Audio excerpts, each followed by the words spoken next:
The courtroom was colder than I expected. Not the kind of cold that comes from air conditioning, but the kind that seeps from polished marble and dead memories. Her voice cracked through it like glass. This man only knows how to waste what he doesn't deserve. She pointed at me. My wife, my accuser. Her hand trembled, but not from fear. She was performing. Every syllable of her sentence was aimed, rehearsed, deliberate. Behind the bench, the judge's gaze lingered on her too long, a familiarity masked by professionalism. Then I saw it, the small twitch at the corner of his mouth when she looked at him. Recognition. And something else. Regret.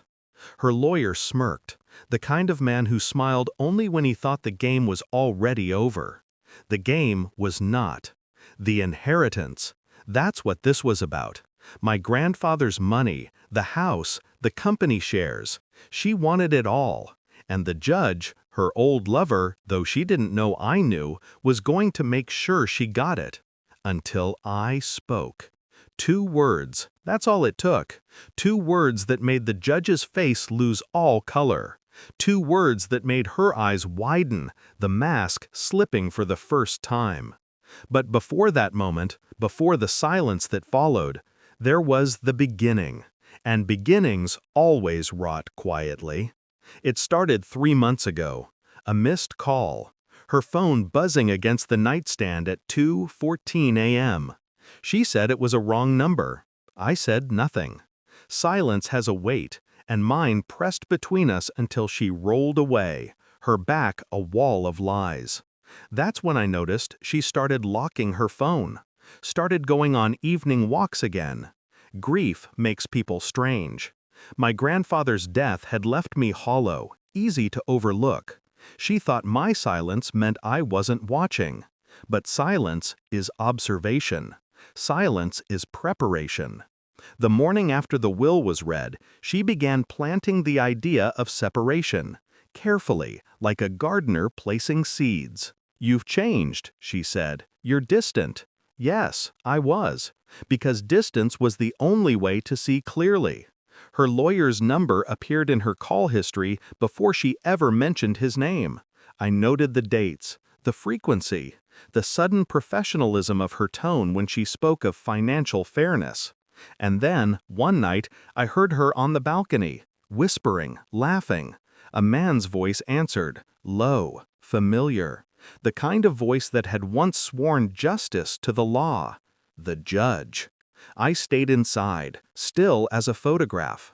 The city lights reflected off the window, cutting her face in half angel, half strategist. That's when I knew. She wasn't leaving me. She was hunting me. I played my role, the loyal husband, the grieving heir. I let her think she was ahead. While she spent hours with her lawyer, I spent mine with my grandfather's archives. The old man documented everything, transactions, letters, the kind of secrets powerful men write down when they think paper will outlive guilt. Among them, I found one letter dated 20 years ago, addressed to the judge, written by my grandfather. It spoke of a loan of discretion, a payment made quietly to cover a scandal involving the judge and a woman. The woman's name was the same as my wife's maiden name. Coincidence tastes different when it's poison. I requested the case files from the court archives under the guise of a state review. Her name appeared again, buried deep in a sealed document. Testimony retracted, signatures missing. The handwriting was unmistakable. When she slept, I checked her emails. One message stood out. "Once it's settled, we'll finally be free." Signed, R.H., the judge's initials. That night I stood by the window, staring into the dark reflection of my own face. Freedom.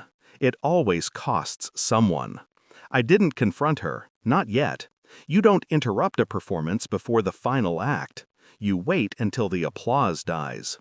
The DNA results arrived in a plain envelope. Not for her, for me. I had sent samples from an old photograph of my grandfather, preserved with his cigar case, and one of the judge's court transcripts signed in his hand. My theory was absurd until it wasn't. The genetic link confirmed one thing. The judge was not only her past lover, he was also her biological father. She didn't know, but he did. That's why he agreed to preside. That's why his hands trembled when she entered the courtroom. That's why he looked at her the way guilty men look at their sins wearing perfume.